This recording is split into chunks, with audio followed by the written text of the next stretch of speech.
Yesterday we didn't get into the antidotes to malice or ill will so much, so I thought just to review some of those. We started with them, but didn't continue.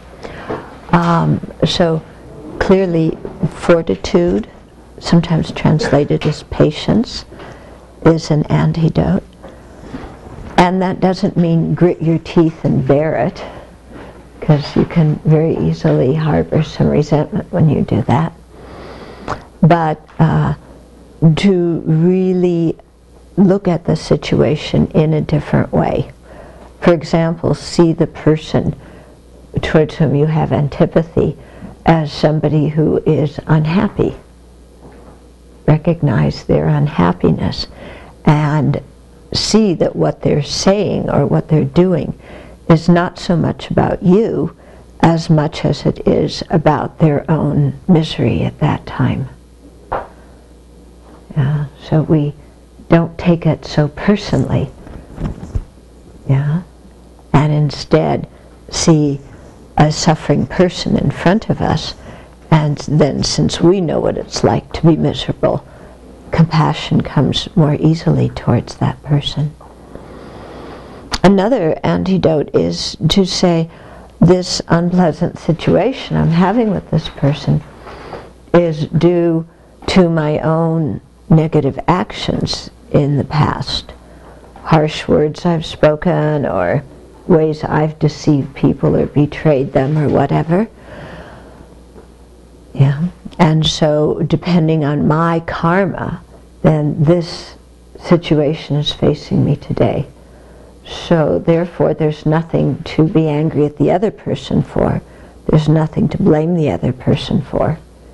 Because if I hadn't had created the, whatever action I did in previous lives or earlier this life to warrant this kind of treatment, then I wouldn't be receiving it now. Okay? So this isn't to go into an I deserve to suffer mode. That's not the purpose. But rather see that, the actions we do bring results, and what we experience are linked to the actions we've done in the past. And in this way, then we learn, hopefully, not to make the same mistake again. If we receive a result we don't like, then instead of getting angry and upset, let's think, well, what kind of action did I do that, created the karmic seed that brought this about, and then let's not do that action again. Okay? That's also a very, very good remedy. You can look at the book Working with Anger, that has a lot of techniques in it. Also His Holiness's book, Healing Anger, are very good. And then practice these in your daily meditation in a session aside from the one that you're cultivating concentration in, so that you can become really familiar with this way of looking at things. Okay? Then, another antidote that we've discovered using nonviolent communication is, and it fits in very much with the Dharma, is when we recognize our own malice or ill will, to ask ourselves, what is it that I need? There's an unmet need right now, and what is that? And instead of linking the need with that particular person, like, I need you to be kind to me, that's not going to work. But, I need kindness. And then, to also see how we can help meet our own need. If I need kindness, how can I create kindness in my own mind and kindness in my environment? Okay? Or if I need respect, how can, I show myself respect? So you devise ways to meet those needs without hooking them or linking them to another person and then making demands of the other person that they fulfill our needs. Because that's not going to go anywhere, is it? Okay. So those are the first two of the 5 hindrances. The next one is dullness and drowsiness. Okay. So dullness is mental dullness. The mind is dull. It's flat. Yeah. It's just blah. There's no energy in the mind. Okay. So kind of a bored mind. I wonder sometimes if we get this mental dullness as a reaction when we lack the external stimuli that we're used to having that makes us excited. Okay? Yeah, we're used to certain external things that, kind of get me going or hook my energy or whatever. And when those aren't happening, then the mind just gets dull. Yeah, and bored, waiting for something interesting to happen. Okay? So it's like, oh, I got to meditate on the Buddha again. This is so boring. Or the breath. This is so boring. Okay? And then we see how hooked we are on being amused. And I wonder sometimes if this, addiction to amusement is growing stronger these days because of, the technology that we have. Yeah? And how hooked in we are with the technology. But I'm going to talk about that when we get to restlessness. Yeah. But I think, restlessness and dullness can have something in common. Yeah, they both can be reactions to, too much external stimuli. And then drowsiness is, where you're getting drowsy when you're trying to meditate. Okay, so you need to have, in both of those cases, your mindfulness of the object is getting lost because the mind is going downwards. Yeah, and the image is also becoming clear, so your clarity is getting lost. Sometimes you have the image, but it's not very bright, it's clear, it's really, really dim, and then it goes just to oblivion as you start to nod off. Okay. So our usual reaction is, oh, I've got to sleep more. Actually, sometimes too much sleep is what causes this kind of drowsiness and dullness. Yeah. Have you ever noticed if you really sleep too much, that you get up and your mind is really quite dull? Yeah. In certain circumstances it could be due to not enough sleep, but don't automatically go to that, because that's not always the case. You can get a very good night's sleep, be completely awake when you're watching a movie on the tube. Sit down to meditate, and then as soon as you think of the movie, you're awake again. Okay? So the sleepiness, the dullness, don't necessarily have to do with what's happening with our body. They can also have to do with karmic obstacles that we have, or ways that we just tune things out. Yeah, so the dullness, the drowsiness, they're very related to the spaced out mind. Yeah. not spaced out when we're rambling with many ideas. That's restlessness. But spaced out where our mind is just spaced out. Okay? So, we have to notice when that's happening and then reinvigorate the mind. Okay, so some ways to reinvigorate it are to make the image brighter. Yeah. Check that your eyes are a little bit open. If your eyes are open, some light's coming in. That's going to help. If your eyes are all the way closed, that's going to help with the drowsiness and dullness. Check your posture. Make sure your back is straight. Make sure your hands are in the right position and that there's space between your body and your arms. Okay. Make sure the room's not too warm. If the room's too warm, it'll put you to sleep in your meditation. Yeah. If you're a little bit cold, yeah, you have a better chance of staying awake in your meditation. Okay. Yeah, so take off that extra sweater. Take off the 2 blankets that you have wrapped around you. Yeah. Another good thing is to do some prostrations in the break time, or take a brisk walk, or look long distances. That's one of the reasons why when we look for land, we're looking for a place with a view. Yeah, because that helping look long distance.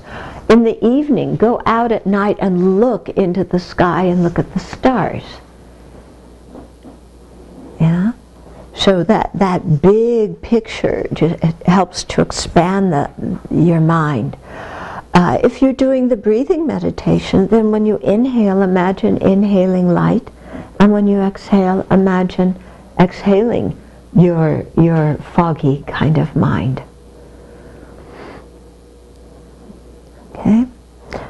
Sometimes they say that this kind of dullness can be due to disrespect to Dharma objects in previous lives. Stepping over holy images, pointing our feet to the altar, using Dharma paper to line to wash our windows, or, things in which we have not been mindful of how we treat sacred objects. And that can cause some kind of obscuration on our mind.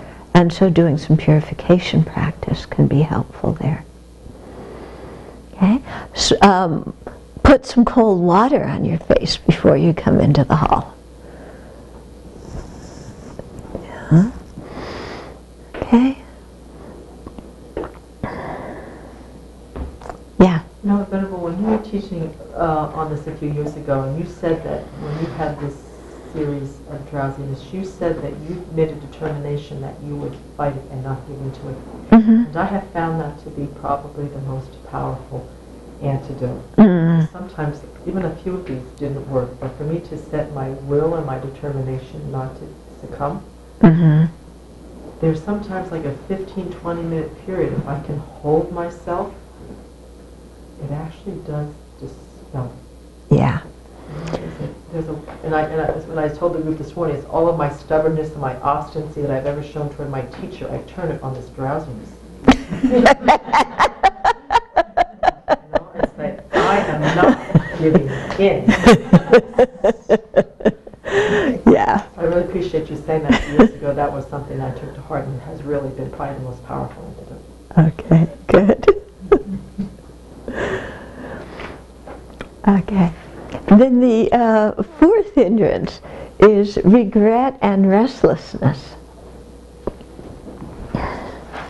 Okay, so these are linked together because they're both with an underlying current of, something's not right, squirminess. Yeah? So actually, maybe instead of regret, it's better to say remorse, because regret, we often use in the four opponent powers for purification. So to really make clear the difference here, let's use remorse. and restlessness. So remorse is a mental state where you're feeling like, I should have done something and I didn't do it. Or I shouldn't have done that and I did do it. You know that one? Okay. And so that one can become a big hindrance to meditation because we're feeling so uncomfortable inside, like, oh, I shouldn't have said that to that person. Oh, why did I say that? Oh, what's going to happen now? Or there was somebody who needed help and I didn't need them help. What was going on with me? Oh, what's going to happen now? Okay, so this kind of remorse, looking back at our behavior that we don't feel good about. So here, one antidote is to practice ethical conduct. Yeah. And to apply our mindfulness to our precepts, our mindfulness to the 10 virtuous actions. Yeah, and remember to do them. Yeah, and apply our mindfulness so that we remember not to do the 10 non-virtues. Yeah, because if we can live an ethical life to start with, then when it comes to sit down and meditate, we don't have all this remorse and disquietude, inner disquietude floating around. Saying, oh, I should have done that and I didn't. Why didn't I? Or I did this and I shouldn't have done it. Some of us, so some of it is from not keeping ethical conduct. And then also some of us have the bad habit of never leaving ourselves alone. Never being satisfied with ourselves. Always, no matter what we do, being like breathing down our own back. Why'd you do this? Why didn't you do that? Why? Kind of like we internalized, some kind of external criticism, or we made it up, but we use it to basically throw ourselves into a state of remorse or self-doubt continually. Yeah? And so here we really have to look more deeply and really examine our actions, Okay, I did this action. What was my motivation? How did I do it? Yeah, what was the outcome? If I had a good motivation, leave myself alone. Yeah, even if the outcome wasn't what I wanted, I have no control over the outcome. The only thing I can influence is my motivation and how I did the action. And if I did that okay, then, stop tormenting myself. Okay? Or if there was an opportunity to help somebody or do something kind, and I didn't do that, then look at what was my motivation. And if my motivation was, well, I really didn't feel like it, well, that's not such a good motivation. So we do some meditation, try and clear that type of laziness out of our mind. Now, practice generating a different motivation so that in the future when such situations arise, we will follow that other motivation. Okay? So instead of just spinning around in remorse and confusion, to actually think about the situations and gain some clarity on each one individually. Okay? So that we don't waste so much time in this continual remorse. Okay? And then, like I said, if we keep good ethical conduct to start with, then there's not so much regret to have later on. Okay. Then restlessness, that's the mind that just, there can be physical restlessness and mental restlessness, and they can very much be related too. So I was saying, that when we aren't used to sitting in meditation posture, there can be a lot of physical restlessness in our body, and so we're squirming and moving and stretching our legs and everything else. So at those times it's very good just to watch the physical energy, observe it without necessarily giving into it. And then in the break times, do some things that help you release it. Such as yoga or Tai Chi or Qigong or, some kind of movement, or taking a walk, or stretching exercises, or something where you can keep your body in shape and release some of the physical restlessness. But there's also mental restlessness. And this one, again, I wonder if we're having more and more of it nowadays. Because I was thinking about it and how technology has influenced my life. And especially, I don't even have a cell phone or an iPad, and I refuse to get one. But I see that the people on the planes, my traveling companions in the plane, everybody except me, is on their device until the moment the pilot says you have to turn them off. And then as soon as you can put it on airplane mode and do something, they do it. Turn it off for landing, and again, as soon as we land, turn it on again. Okay? And so I'm looking, well, what's the mind behind that? And even though I don't have that, I have email, and I watch how my mind approaches email. It's like, let's see if I've gotten something new. Okay, so there's this feeling that there might be something new. And something new, there's a chance that it might be interesting. When I ask myself, of all these emails that I get, how many really, make me interested and fascinated and inspired?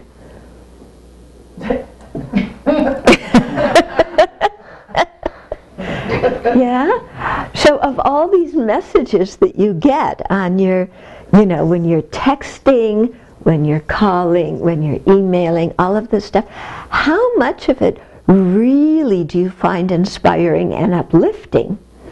And how much of our interest in all these devices is just the fact that there might be something new there? It's like, even if you have a book, well, I know what's in the book. I haven't read it, but I know that it's a Dharma book. I don't know what the email's about. Okay, maybe there's something interesting in the email. It's new. I don't know what it is. The book, even though I haven't read it, I know what it's about. Okay. But then I stop and I ask myself, okay, if I read the book at the end, am I going to feel more inspired than reading the email or surfing the web? Yes. But why does the mind prefer to read the email, surf the web, turn on the cell phone, do something else, rather than read the book? It's this, I think, addiction to something new that, maybe is going to be wow and get us. Okay? So the mind's always restless. People come here, you have to give up your cell phone. As soon as the course is over, everybody's on their cell phone checking their messages. And you know what? Then they come to me and, I just got this message, and this is bad, and this is bad, and that's happening, and I'm so anxious because now I got to take care of this. But they feel alive with their anxiety. Having a peaceful mind is so unfamiliar that it's uncomfortable. But now I have all my messages, and I can be anxious because I have all these things I have to take care of now. And so I must be important if there's all these things to take care of. You know, it feeds the I. When we're anxious, there's the feeling of I is quite pronounced. You know, because who's all the anxiety about? Me. I have to do this, I have to do this, somebody wants this, somebody wants this, what am I going to do, what's going to happen? Okay?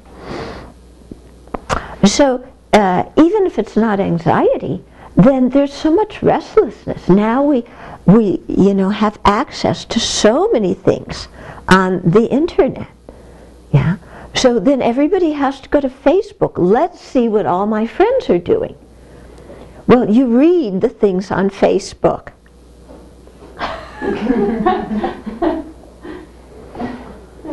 You know, she took me on Facebook one night. That cured me.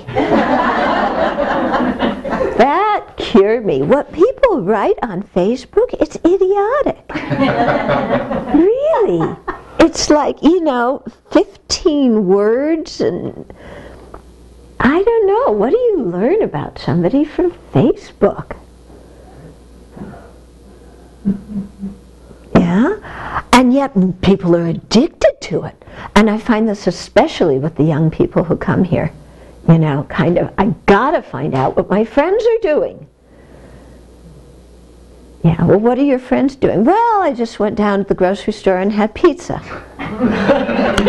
Wow, now I know what my friend's doing. You know, or people share, you know, these ridiculous thoughts. Oh, I just watched this movie. This movie is really good. Or look what I found on the internet, this new technology. You should look at it. Or look at this new Dharma Center. Wow, because out, you know, and it's 15-word things, and you're supposed to get all jazzed about that. And that tells you, you know, that's what creates friendship now? Where you don't even talk to a living being, but they're spilling their heart out on the internet in 15 words or less, and that's how you create intimacy and knowledge. And I don't get it. I'm old-fashioned and I admit it. But, you know, it's like I've got to look at Facebook and see what everybody's doing. And I've got to write my own Facebook so that everybody knows what I'm doing. Because, you know, after all, I had pizza today too. And that was really exciting. And, you know, I read this and I found this on the internet and I did this and that. Isn't that exciting? You know? And it's like, yeah. But this incredible restlessness in people's minds. Gotta do this. Gotta look at the internet. Gotta, you know, do my Facebook, do MySpace, do whatever, see what else is out there. You know? And then all the links.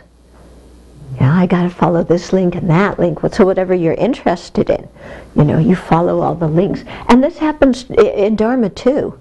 You know? It's like, oh, well, let's just go look and see what that Dharma Center is doing. Oh, they have this program and that program. They're studying this text. Let me Google this text and see if I can find that text. Oh, this text is always also being taught at this other Dharma Center. Oh, gee, let's Google that Dharma Center. Oh, they're also having retreat. Gee, you know, what are the requirements for doing retreat? Oh, but there's also another retreat. They're linked to this other Dharma Center that's having this other retreat. Maybe I should go there. There goes the day. Yeah? And then, you know, you sit down to meditate. Yeah, you look so perfect. And what's going through your mind is, oh, I want to do all these retreats. Which retreat should I go to? Let's see, the Abbey's having one at the end of the month, but then there's also a Zen retreat, but there's a Theravada retreat, and there's mindfulness retreat. I've never done that before. Maybe I should do that retreat. But you know, I've always really wanted to go to Asia to study, so maybe I should do that instead, because I saw on the internet that there's this course going on that's starting at the same time. But no, I really want to do retreats, so let's come back. Which retreat do I want to do?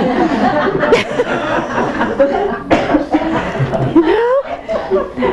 Or, oh no, I did retreat already. I want to study, let's see, I want to study Aryadeva's 400. I wonder where they're teaching that. Now, was Aryadeva really a disciple of Nagarjuna? I really wonder. And you know, his text was also translated into Chinese. But was it the same text or a different one? Because it only has 100 verses.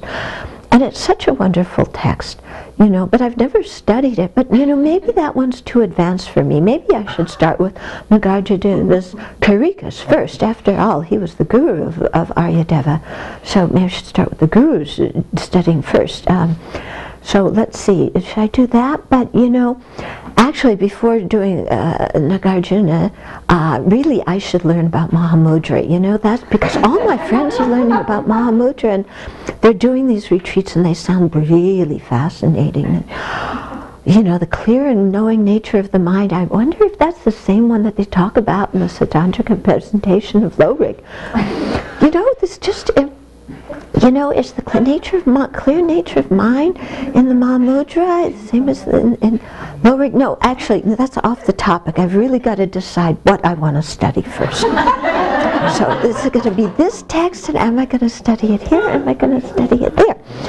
Okay, and we spend whole meditation sessions with a restless mind. You know, so you can do it on Dharma. You can do it on your work. You know, oh, I have this job. Maybe I should change jobs. Let's see, what other job can I have doing this or that or the other thing? I could do this job, I could do that job. You know, which job is going to bring me more satisfaction? There's a, you know, another job coming up in my same company. I might like that one more. That one might really do it. You know, just and then planning. You know, the restless mind that's planning. I'm going to do this retreat and that retreat and that retreat. I'm going to do this job and that one. You know, I want to move to the Abbey, so I'm going to do these 15 jobs first, so I can move to the Abbey. Yeah, that should take me about 50 years.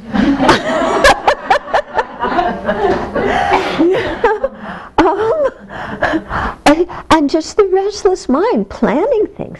What am I going to get for Christmas? And, you know, the economy's not so good. You know, are people really giving Christmas presents these days? Should maybe, you know, I heard all this stuff about not using more than my fair share of the world's resources, so maybe I just won't even give Christmas presents this year. That's even better. But then what are people going to think about me if I don't give Christmas presents? But I want to, because I really like giving presents to people. But, you know, sometimes they don't give me back something that's worth the same amount that what I give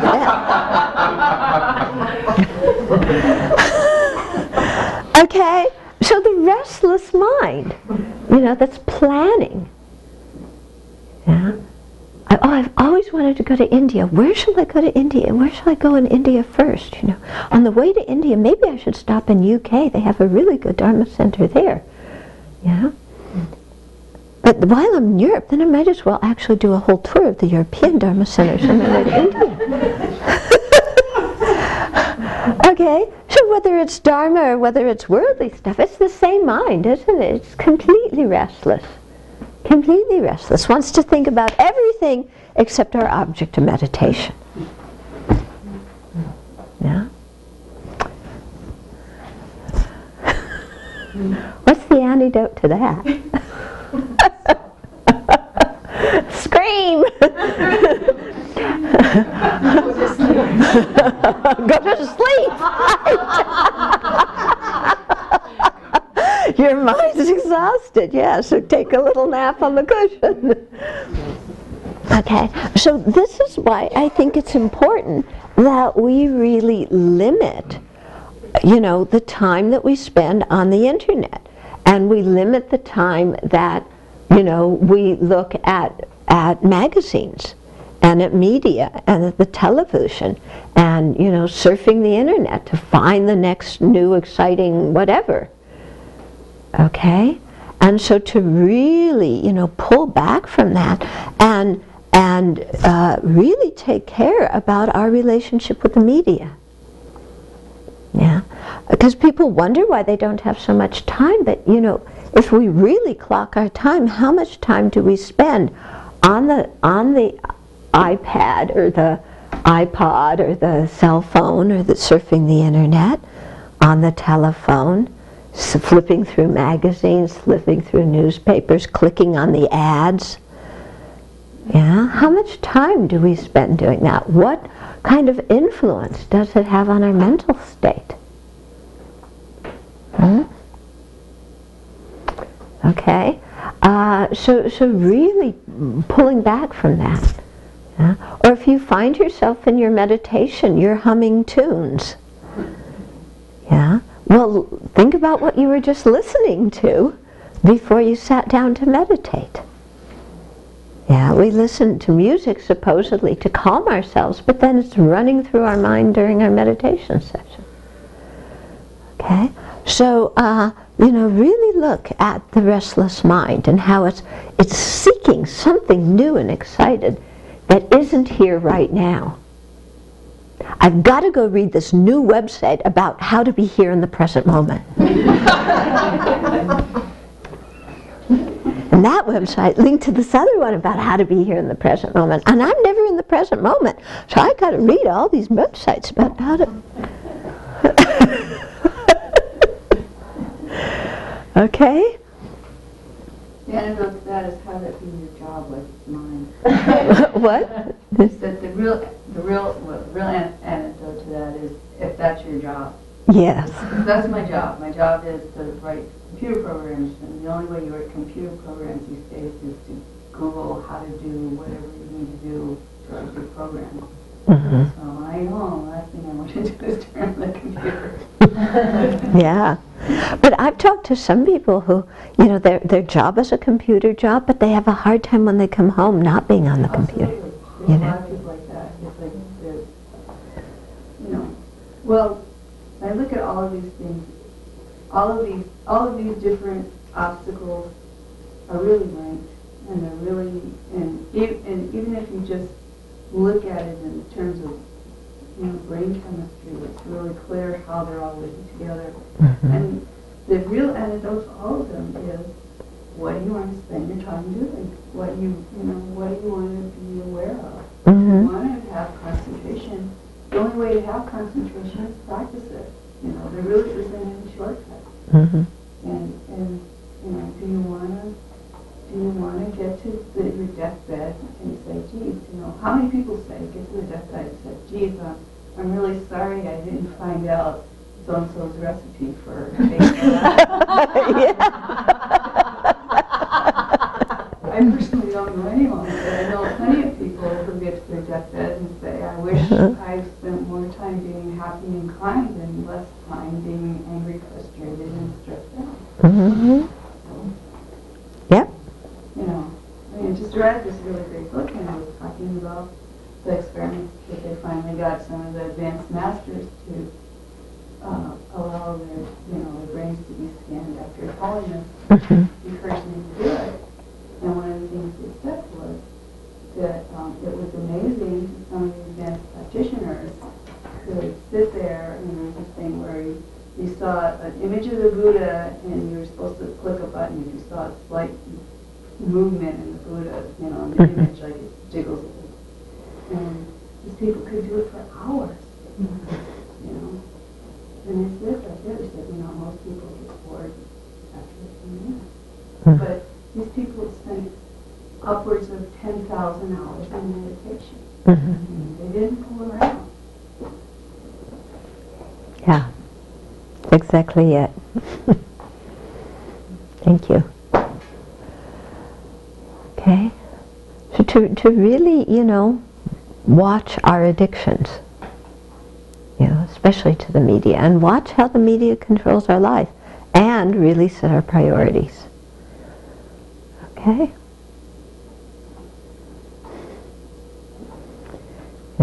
And be okay with not knowing everything that is going on.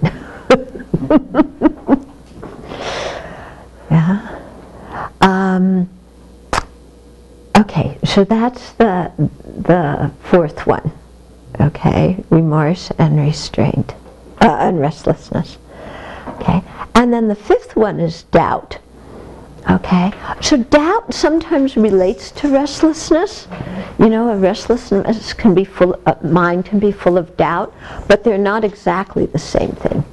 Okay, because restlessness can just be going from one thing to the other thing, and doubt is where we're really just confused and we can't see clearly, and so we're going back and forth between this and that.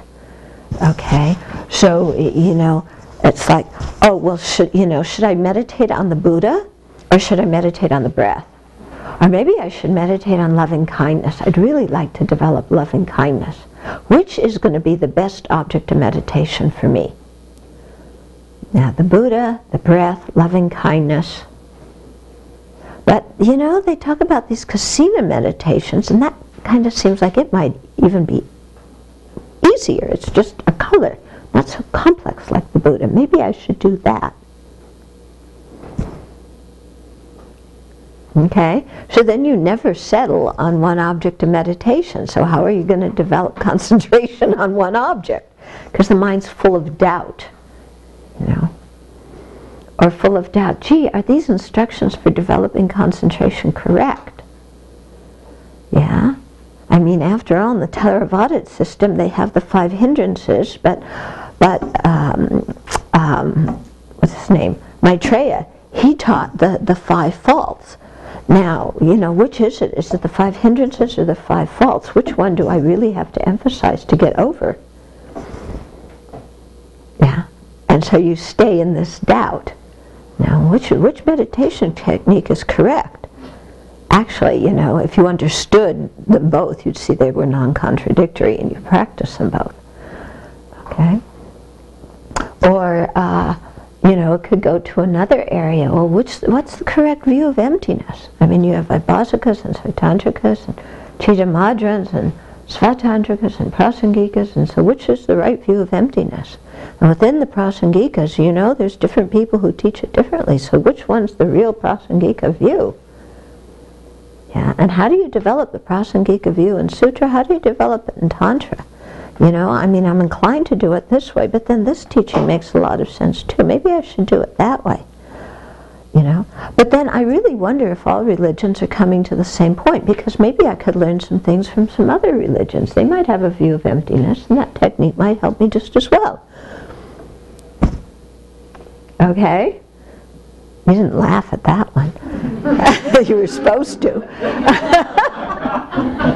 Yeah, but this is, you know, the mind that's just full of doubt. Yeah? Or we doubt ourselves. Am I really capable of developing concentration? I don't know. I have all these 5 hindrances to such an extreme. How am I ever going to develop concentration? Maybe I should just give it up and do some aspect of Dharma that, you know, I can really do. But you know, I wonder if I should really be developing concentration now, because maybe I should be doing purification practices. They say to do that at the beginning.